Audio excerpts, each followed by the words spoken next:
Hello and welcome to a special bonus episode of Pod Save the UK. Now, regular listeners will know that we've been following the proceedings of the COVID inquiry closely. As we were recording this week's main episode, Boris Johnson was just beginning his 2 days of evidence. Given that he was the Prime Minister during the entirety of the pandemic, these were arguably the most important sessions of the inquiry so far. So we wanted to jump back on for this bonus episode just to go over some of the key points of what was said. Of course, the news cycle moves quickly, and the latest shenanigans over the government's Rwanda plan have pushed the Johnson testimony off the front pages. But we really want to honour the experiences of those who suffered the loss of loved ones and who have been patiently waiting for this moment to see Boris Johnson held to account for his words and actions. To that end, we've invited a very special guest to join us. Her name is Susie Crozier-Flintham, and she was actually at the inquiry this week. Susie actually lost her dad, Howard, to COVID in March 2020, and we're deeply honoured that she's decided to join us today. Welcome, Susie. Thank you so much for talking to us. Thank you so much for having me, and thank you for I don't think I've ever been honoured before. Well, listen, you've spent the last 2 days listening to Boris Johnson speak, and then you had to get a train very late yesterday back to Sunderland. So you've had a quite stressful 48 hours. So we really appreciate you taking the time. And listen, Susie, the honour really is as I think, you speak on behalf of a lot of people who are really impacted by this. So I suppose the first thing to ask is, please tell us about your father, Howard. Okay, where do I start with Dad?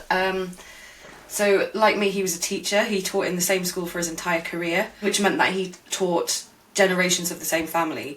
So when we would go into Gateshead to do our very glamorous Tesco shop, quite often he'd be stopped outside the supermarket by people, and there'd be like 3 generations of the same family go, "Oh my God, Mr. Crozier, it's you." And it was a bit like having a celebrity dad, although obviously as a teenager that was quite embarrassing. But he was just kind of universally loved. He was such a generous human being. He would do anything for you, and he was going around doing people's gardens of the congregation at his church. He would, as much as he hated driving, he'd give people lifts, as much as he'd then sit and moan about it later. He was mischievous. He had a really kind of wicked sense of humour. He was also really good at, this is going to sound so bizarre, but he was really good at insulting people so subtly that they wouldn't realise until about 2 hours later that actually being quite rude to them. I wish I had that skill, because I'm just rude. He was just generous. He was lovely. He was full of sunshine. He was a committed Christian his entire life. He was a keen gardener. He had time for everybody. He was just lush. He was my dad. How was the last 2 days been? Because you've actually been in the room that Johnson was giving testimony. What was that like for you? That's quite a complicated thing to unpick. I'm not naive enough to have thought it would have been plain sailing. I mean, I knew it was going to be hard. I did. Yeah. But the fact that he walked in the room and refused to even look at us. I mean, let's be clear, right? He arrived at the venue at 7 a.m, so he didn't have to walk past bereaved families. So he arrived 3 hours early just to avoid us. And when he walked in the room, for all his mealy-mouthed apology, he didn't actually look at us once. And I'm kind of sat there sort of doing my best teacher stare, trying to bore my eyes into him so he would turn around and look at me so I could give him, the proper kind of daggers. But no, he wasn't going to really acknowledge our presence. Everything was kind of very, very performative from him. And you sat there and you kind of, you're taken right back, actually, because what he's saying is what he was saying in 2020. So you're kind of triggered right back to the moment of your loss. So there's that, and then there's anger, and there's frustration, and there's just deep pain there. The only saving grace really is that we were at least together.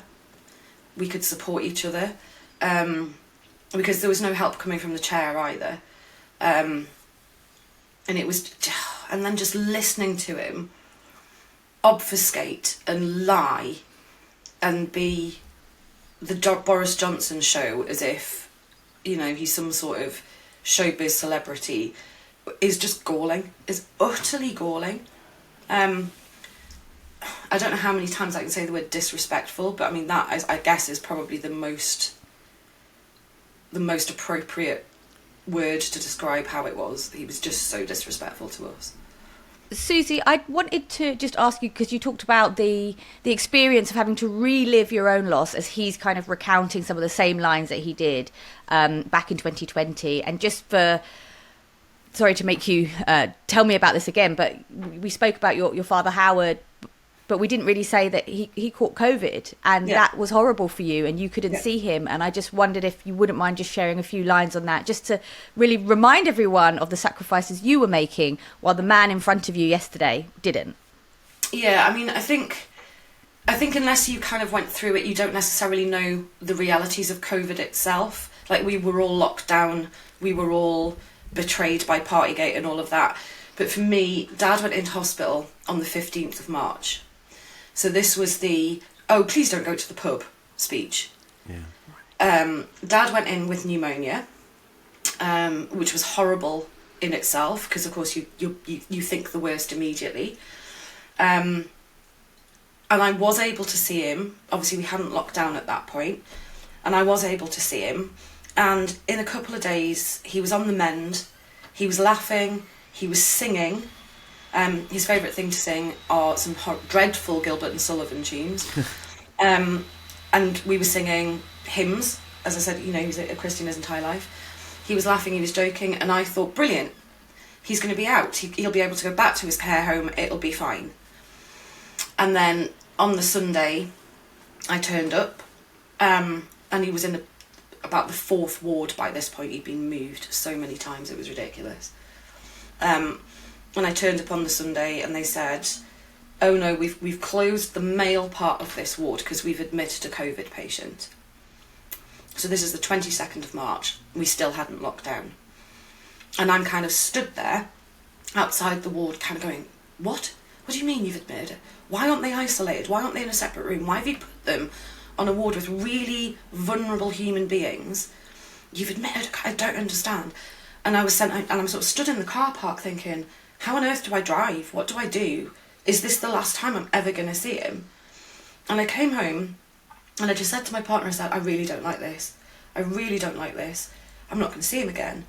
And then I literally like recruited as many students as possible so I could be busy.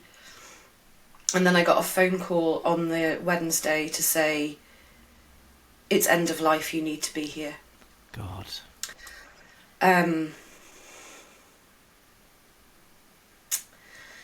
So I dropped everything. I rushed to the hospital.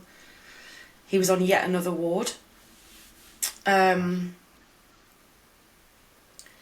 I was told I had 10 minutes. I was given PPE, which I have since learned from watching an unaired documentary called The Unequal Pandemic. I have since learned that PPE was not fit for purpose, and I wasn't protected, and neither was he by my wearing it. I read an article by Rachel Clark this morning where she was describing the sound on the COVID wards she was a doctor on. And that's the thing that stays with me, is all my dad had was oxygen. And I don't know if you've ever heard someone fighting to breathe, but it is horrific, because at any minute you think he's going to suffocate. And there were 8 people on the ward with Dad, all of them on oxygen, all of them making this rattling sound. His eyes were writhing, his chest was heaving, his cheeks were sunk, he looked grey, he looked so small, and he wasn't a physically big man, my dad, but he was massive to me. And there was this tiny little shrunken person who probably didn't even know who I was because he couldn't see my face, and he was fighting to breathe. And all I did was held his hand. And then I had to leave after 10 minutes. But they said to me, this is mad. You can only be in for 10 minutes, but you can be in as many 10 minutes as you like. So I kind of came home and I sat there just to kind of process, and then I turned around and I went back. And I did that a few times, and it was just the same each time, and I'm just sat there holding his hand. And in the end, it was like, Dad, please don't, if you're suffering, please don't hold on for me. If you're suffering and you need to go, please just go, because I can't bear to see you like this. And that was on the Friday. And then I woke up on the Saturday morning to a voicemail to say that he died in the middle of the night. Completely by himself.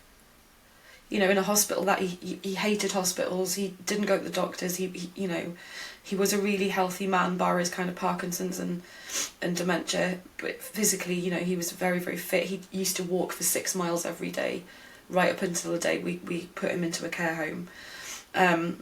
I don't know if he knew where he was. I don't know whether he was frightened. I really, really hate to think of him frightened. And he died by himself. And I don't think I've processed it even now, actually. I can't really imagine how you can process something like that. I mean, one of the things that, and thank you so much for telling us that story. Like, it's heartbreaking to hear, and it's heartbreaking for so many others, I think, who went through that, to be reminded of that.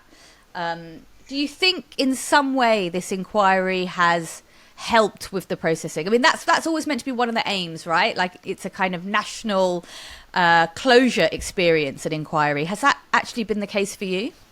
No, it hasn't, and part of that is because Johnson was demonstrably lying for both days, but also because I'm actually not particularly impressed with how the inquiry is being run.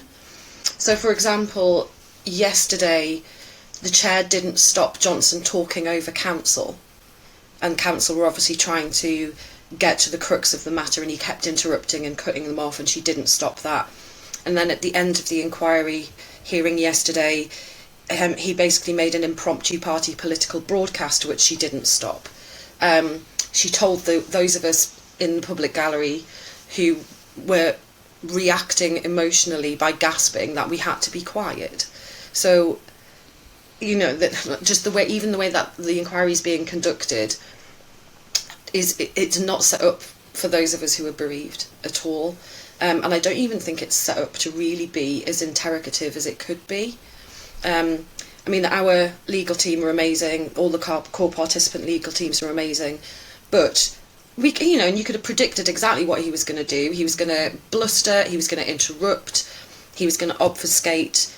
He was going to answer a question he had in his head rather than the one that was asked. I knew he was going to do that. And if I knew that, so should the chair, but she did nothing to stop it. So actually, it's a really frustrating process, so that there's no sense of closure from it at all. All it has done really is confirm what we already knew, that he was lying then, he's lying now. He made decisions too late, and when they came, quite often they were the wrong ones. And that was stuff we already knew. It's just been confirmed. So, no, I'm not sure closure. I'll see what the recommendations coming out of the inquiry will be, and if we have any chance of making genuine systemic change, so nothing like that can happen again, then maybe I'll get some closure. But I'm not particularly hopeful about that either. I hate to put you through this again, Susie, given the amount that you've heard the man speak, but let's hear a section of Johnson at the proceedings. Can I just say how glad I am to be at this inquiry, and how sorry I am for the pain and the loss and the suffering sit down. Of please stop. COVID Johnson. victims. Please sit down. Please sit down, or I'm afraid you'll have to leave the hearing room. I'm sorry, if you don't sit down, I'm going to ask the ushers to get you to leave. Right, ushers, please, could you ask them to leave?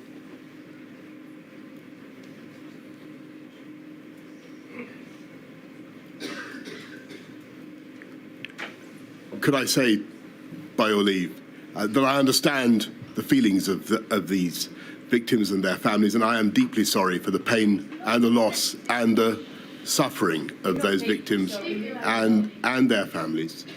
That was Baroness Hallett, who's chairing the inquiry, reacting to some protesters standing up in the room and confronting Johnson, or attempting to confront Johnson directly. Susie, just talk to us a little bit about the groups of people that were together, because you referred a couple of times to us and how valued you found the community that you were with. What is that community?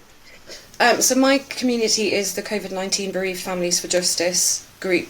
The protesters who were thrown out were Friends of the Wall, so they've become custodians of the memorial wall that we started in London, but they are actually a slightly separate group. Yeah, I mean, we really are a community, and we are so good at looking out for each other, and we made a point of making sure that we were all supported.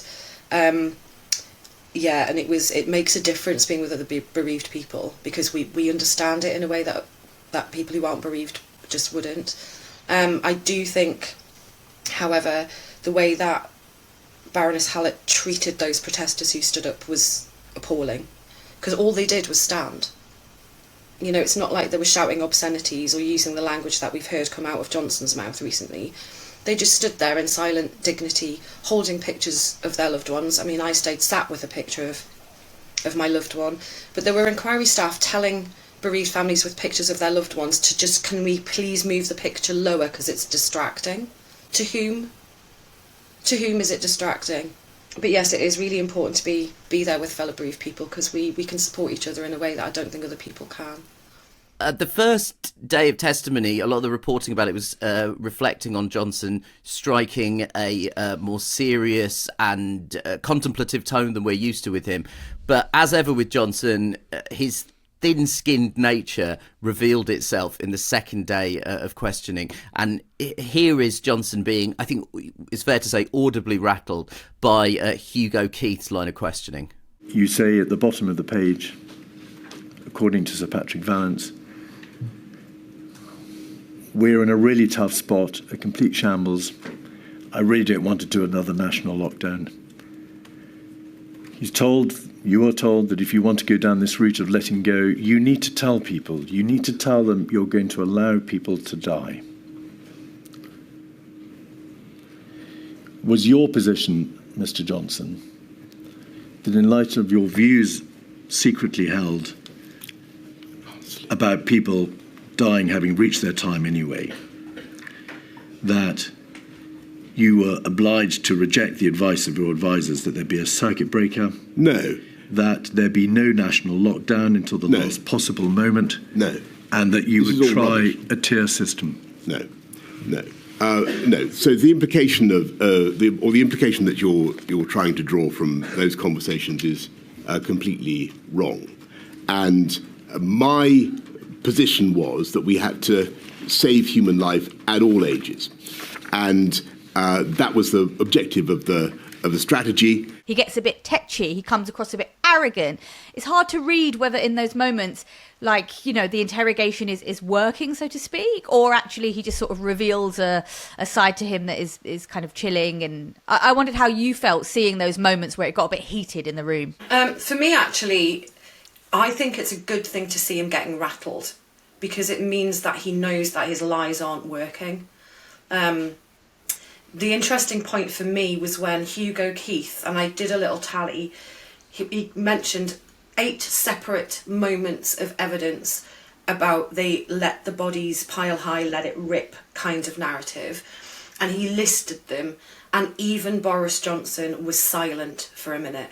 And that to me was really, really telling, because you could see he was having to come up with a way, how do I spin this? And you could actually see the process. But he knew in that moment, because the rest of us, we were just waiting. Actually, get rattled, because it proves that you are not the smooth operator you think you are, and actually you're going to have to work to spin this now. And it just proves that he has actually got a lot to answer for, I think. One of the things I was really curious about was, he talked at length about getting ill with COVID himself, and I wondered how that landed with, the families of the bereaved. Not well. I mean, as manipulation goes, that one is pretty shocking. To say, oh, woe is me, I had COVID. Yeah, it's a horrible, horrible, horrible illness. But you know what? You survived. And you didn't allow your experience of COVID to create empathy or compassion. It didn't spur you into action. It didn't spur you into making the right decisions at the right time. And it did spur you into saying, let it rip. These people are going to die anyway. They've had a good innings. That's what it made you do. So don't be trying to pull a sympathy vote on me, because I'm not having it. And we all saw through it.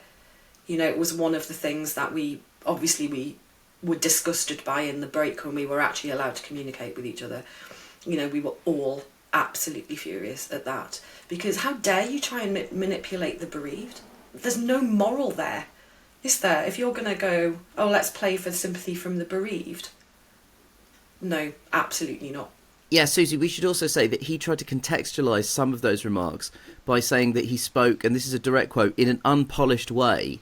And he said that he was speaking in an unpolished way because he wanted others to speak freely. My personal feeling on that is that's an example of somebody attempting to explain and contextualise something that actually makes it worse. That doesn't seem to me to be indicative of competent leadership. That's public school debating bullshit. I wonder how you felt when you heard him say that. Trying to contextualise something for which there is no context. Yeah. The thing that struck me about his argument with that one was and I'm smiling because it's bringing out the teacher in me, is, oh, everybody was doing it. It wasn't just me. Year 9 boys say that to me. And, he's a grown-ass man. And he's going, oh, well, everyone was doing it. And, in your head, I'm sure your parents will have said this to you. Well, if everyone was jumping off a bridge. Yeah. And it's like, as a defence, it is pretty ridiculous. Like, you're the leader and you are not leading. You are, if you genuinely stand by everyone was doing it, wasn't just me, then you're not leading, are you? You're following. And you've got no business being Prime Minister. But, he's trying to contextualise and defend the indefensible. You mentioned earlier that you'll wait until the recommendations come out before you make a final verdict about how useful this inquiry was or not. Are there particular recommendations that you are looking out for that really make a difference, whether it be, I don't know, compensation fund or an actual apology that you think is meant? Like, what would it be that would give you some sense of closure from this? For me, it's, the biggest thing, I think, is funding the NHS properly. And actually ensuring we have the structures in this country to cope with a health disaster. But also, it's the fact that he actually admitted, oh, I didn't understand how serious it was. Yeah. Pardon? Who are you talking to then? Because from what I understand, the scientific advisors were telling you how serious it is. So another change I'd like to see is for people to really consider who it is we are putting into public office and whether or not we trust them with our lives. I've done a lot of thinking about this because he mentioned the system, or the system wasn't good enough, the system. Like, you're in charge of the system. The person who can make changes to the system you're claiming to be a victim of is you. And actually, I think about who these systems were invented for and by, and the fact that the rest of us are trying to shoehorn ourselves into a system that was created by posh white men, and instead of trying to change the system to actually fit the people in it, we are trying to shoehorn ourselves into a system that's not fit for purpose. And actually that is the big thing here. We need to look at what we have in place, and if it doesn't work, change it. Susie, thank you so much for joining us today. We appreciate, after all you've been through and after a sort of hectic 48 hours that I imagine has also been quite emotionally draining for you. We so appreciate you taking the time to join us. I really appreciate you giving me the time to tell Dad's story and get his personality out into the world again. So thank you for that.